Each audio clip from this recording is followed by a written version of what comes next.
So mga ka-winding, magandang araw sa atin. So meron tayong gagawin dito ngayon na isang electric fan na box fan na mini box fan na ipan. So meron siyang ilaw dito. Meron din siyang flashlight. So ang complaint nito mga ka-winding ay walang power. So yun, may AC or DC. So sigurado may 12 volts din na input siya dito. May out na 5 volts. So ito may battery mga ka-winding sigurado. So ang brand pala nito ay Firefly. So ito yung kanyang pan mga ka-winding. So ayan. So ito ang kanyang high and low.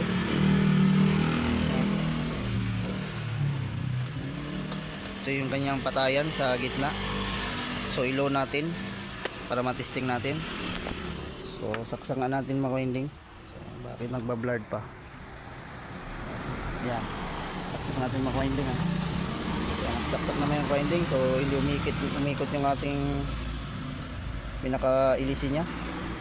So yun, buksan na natin ito mga ka-winding. So walang power din. So hindi nagcha-charge. Sira yung kanyang indicator light. Walang power.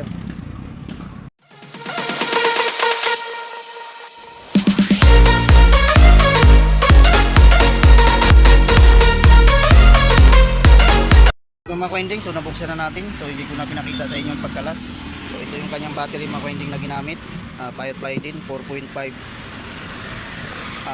ampere, 6 volts. So yan, 6 volts.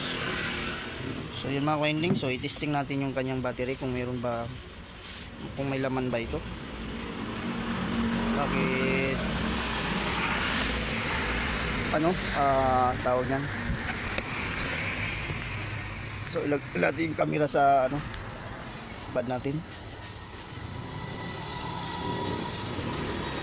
Tingnan natin kung may laman. Kita kaya, ayan. Positive negative tayo mga ka-winding. So reset natin yan sa DC. Nakasit sa DC yan. So meron tayong nakuhang 2.6 volts. So maaaring ito mga ka-winding, makalubat lang siguro to. So yan.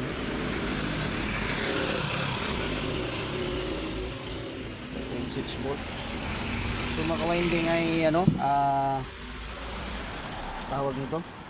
Magsukat tayo ng voltahe dito sa kanyang board. Bakit ito ay walang power.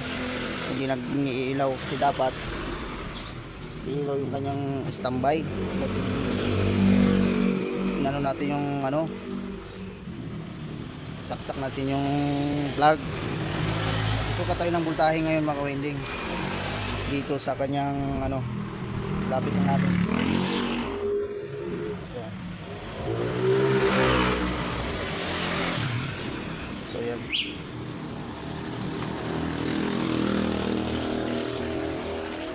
Single dito.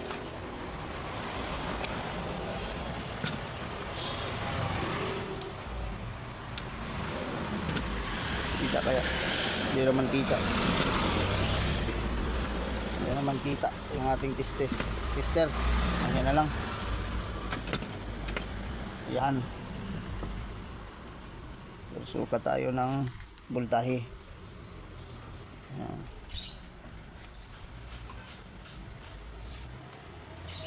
Tapos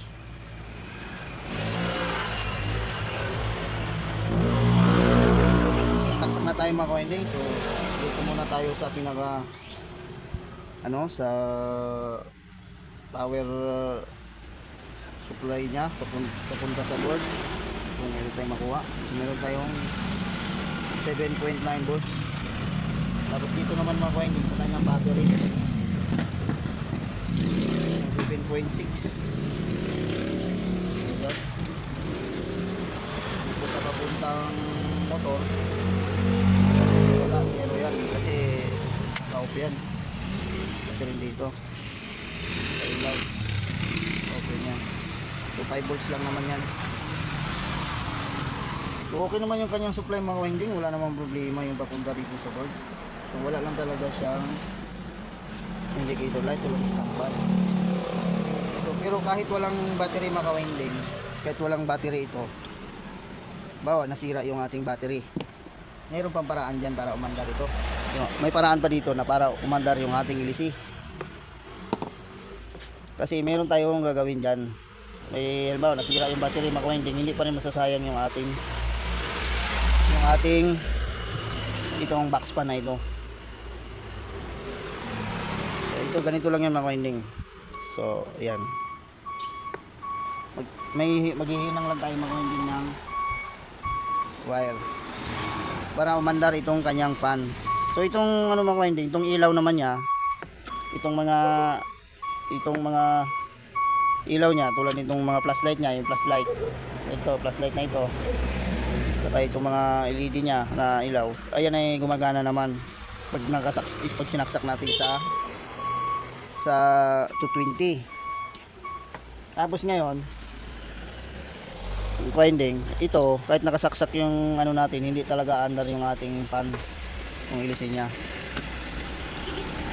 So meron lang tayong gagawin dito mga winding, dito sa kanyang board para umandar yung pan. Ayan mga winding ha. So hinangin ko lang mga winding. So hinangin ko lang mga winding, yung lagay lang tayo ng kapirasong wire para mapaandar natin tong kanyang motor.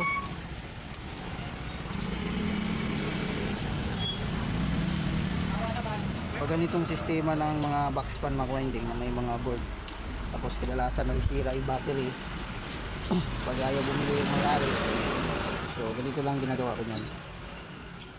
Pag walang low budget, pag low budget yung may-ari, yan,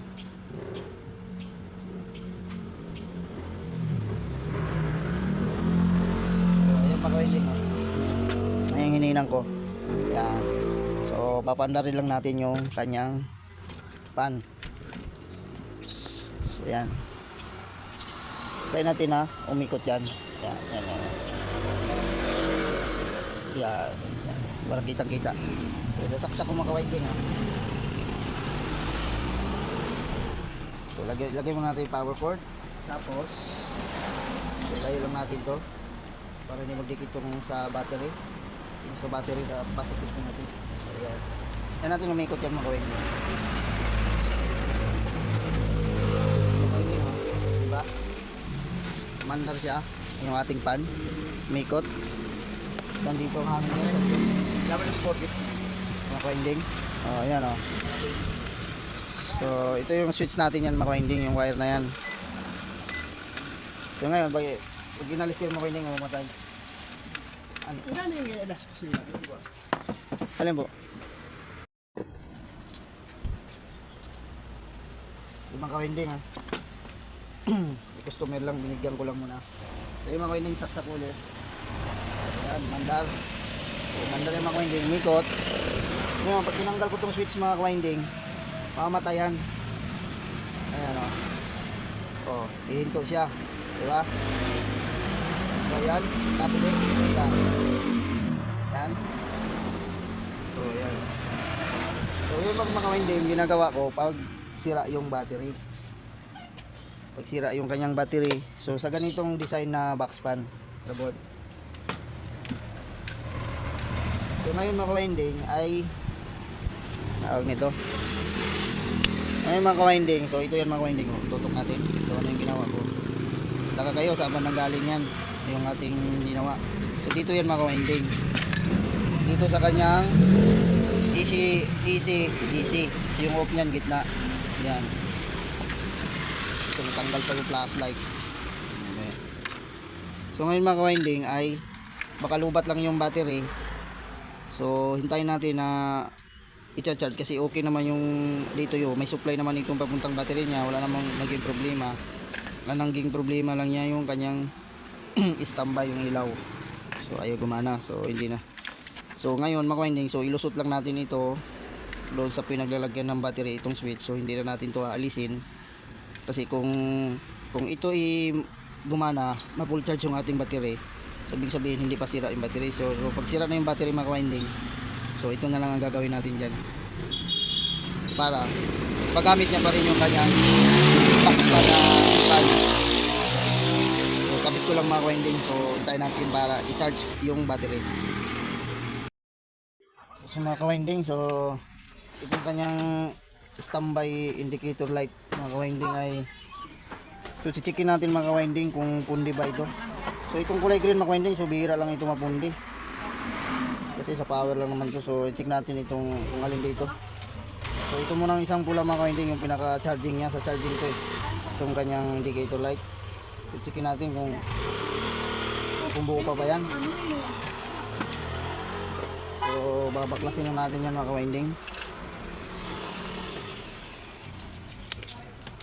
So yan, itong sa ilaw niya mga ka-winding. So ito,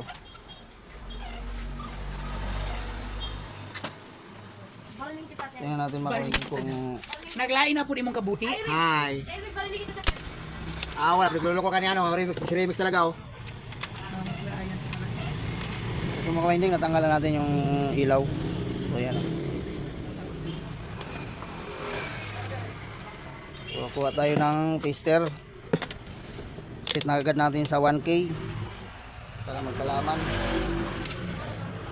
Pag yan ay pumalo mga ka-winding, ibig sabihin buo ito. Pag ito hindi pumalo, sira. Sira ito. Ayun, walang resistant. Baliktarin natin. So wala. So pundi nga ito mga ka-winding, confirm na pundi ito. So ayan mga ka-winding, wala oh. Pero ayan, kung magana yung tester natin ha. Ayan. So pundi yung ating indicator light niya sa charging. Ayan oh. Kita ba? Ayan.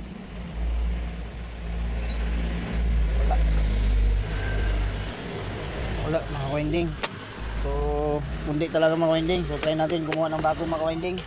Walang tayo ng bago. So post ko muna mga ka-winding. So ito mga ka-winding, so nakuha na ako ng bago. Ito. Papunta na po kayo dito, boss? Mahaba. So ito yung luma. Ayan. Ito yung bago, mas mahaba. So pagkabit nito mga ka-winding ay ano, hanapin nyo lang yung ano nito, yung pinakamaliit. So yun yung positive niya mga ka-winding, yung maliit. Ito lang medyo malabo. So ano nyo lang sa araw para makita. Yung maiksi, muli. Kabit na natin dito yung mga winding. So checkin natin kung iilaw ano ba siya. Bantayan natin.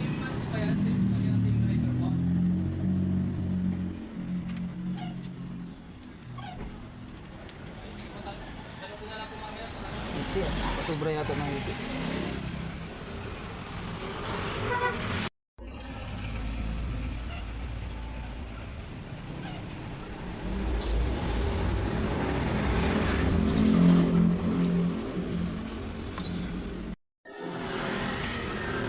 Kailangan talaga may kumaya upload ng araw-araw, no? Araw-araw ba yan? Oh, kailangan may upload ka araw-araw.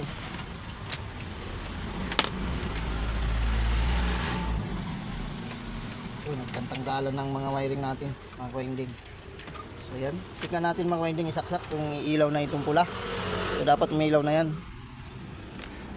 Yung pinaka charging nya.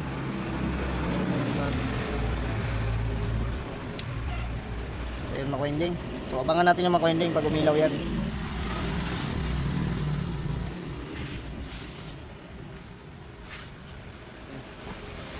Tanggal yata. Natanggal pa. Ano naman ang titing, ang sinasabi ko eh. Natanggal yung pinaka-input, ikot-ikot. So hinan ko muna itong pinaka-power ano niya mga ka-winding. Ikot kasi tayo ng ikot ng board yun, natanggal tuloy. So ihinang muna natin mga ka-winding.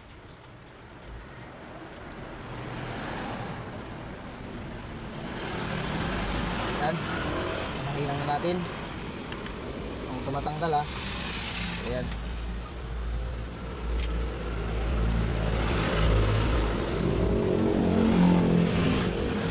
Abangan lang natin itong mga ka-winding na umilaw itong pula. Ayan, yan. Ito. So, saksak ulit natin mga ka-winding. Dapat ilaw. Ayun oh. Ilaw na. Ilaw na siya mga ka-winding. Pundi lang pala yun. So pundi yung ating ilaw, tapos check natin yung battery mga ka-winding kung siya magkakarga. Sana hindi isira yung battery kasi pag isira mga ka-winding, so ito lang gawin natin yung switch. Sunutin ko ulit. Winding. Ito naman winding. So, ang ating ginawang box pan na mini box pan, rechargeable. So, wala namang winding. Sira na talaga yung battery niya. So, hindi na talaga nagkakarga. So, ito na lang gamitin natin mga winding, yung switch na nilagay natin. So, nagkaroon na rin natin ng yung pinaka-indicator light niya. So, napalitan na rin natin. Kasi yung isa doon, kuya, mga winding, yung green, dapat yun ay na-port sa iyo yung magi-green. Ngayon mga winding, so ban na rin na natin yan. So, naka-ano na yan. So, direct ka-andar na yan. So, ayun mga winding, umikot na. So, yung hangin yan dito sa kabila. Kita mo lang. Ayun, umikot na yung mga winding. Ayun, meron na tayo elevator lights. Malakas. So, ito mga winding ay naka-direct mo na yan. So, okay naman yung mga ganito mga winding. Matagal yan. So, battery na yung problema. So, para lang magamit ito. Yan naman ang gusto mong mayari. So, ito, meron na. So, hindi yung kanyang ilaw. So, napalitan na natin. So, okay na ito. Goods na goods na mga winding. So, bye-bye na mga winding. Kung ako lang kayo sa my channel, so, please subscribe. Pindot yung notification bell para updated kayo pag may bago tayong video. So, please ulit sa ating mga winding. So, ito yung low. Itong high natin. Yung high. Malakas. Bilis na mga ikot. Kahit medyo maliit. Malakas mga winding. Ilaw. So, napakalakas ng ilaw. Yan. High. So, okay na ito mga winding. Bye-bye na.